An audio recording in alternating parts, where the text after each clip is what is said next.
Čia yra dvisienis dūmtraukis Kant tipo sistemos, tai yra viena iš mūsų naujesnių projektų. Kuo pasižymi ši sistema, tai dūmtraukio jungtys yra suformuotos ne plečiant vamzdį, o gniuždant, kas suteikia dūmtraukiui aptakesnį vaizdą. Tiesiog tas įspūdis toks, kad dūmtraukis kaip ir vientisas elementas. Ypatingai jisai smagiai žiūrisi iš toliau, prapuola jungtis visai. Dvisienis dūmtraukis su 25 mm izoliacija, skirtas naudoti tiek viduje, tiek išorėje. Dūmtraukio konfiguracija, galima sakyti, daugiau mažiau klasikinė yra, tai pagrindiniai yra elementai dūmtraukio vamzdžiai, šiuo atveju yra sumontuoti 5,5 metro. Tipiškai yra trišakis pajungti prietaisui, dūmtraukio pravala, daryti servisą, išvalyti suodžius, įvertinti būklę ir visą kitą. Ir ko mes paskiausio elemento nematom, tai kondensato rinktuvas, pašalinti krituliams, susidariusiam kondensatui, šiuo atveju jis yra paslėptas po terasos lentomis. Stogelio dūmtraukis neturi, kadangi vanduo patekęs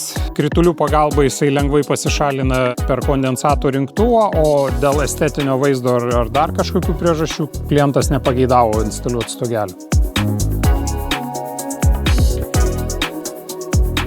Dūmtraukio kronšteinai yra tipiniai mūsų gaminiai. Viskas yra gaminama iš nerūdijančio plieno. Užsakovo pageidavimu dūmtraukis buvo nudažytas pagal bendrą eksterjero spalvą. Šiuo atveju ten parinkta pilka, palei langus ir visus kitus elementus. Dūmtraukio trišakis yra 90 laipsnių, kuris kerta sieną. Išlaikyti saugus atstumai iki degių konstrukcijų, ką mes deklaruojam, tai šiuo atveju dūmtraukiui turi būti 70 mm saugus atstumas iki degių konstrukcijų, sumontuota kūgio formos apdailinė detalė, kas paslėpia papildomą skylę išpjautą, papildomą izoliaciją ir visus kitus elementus. Dūmtraukiui jungtims fiksuoti yra naudojamos Skant tipo apkabos. Jos yra lygios taip pat kaip ir dūmtraukis, kas kontekste nelabai išsiskiria, jisai sudaro tą vientisumo pojūtį, tą vaizdą. Šis tipas labiausiai populiarus yra Skandinavijoje, Norvegija, Švedija.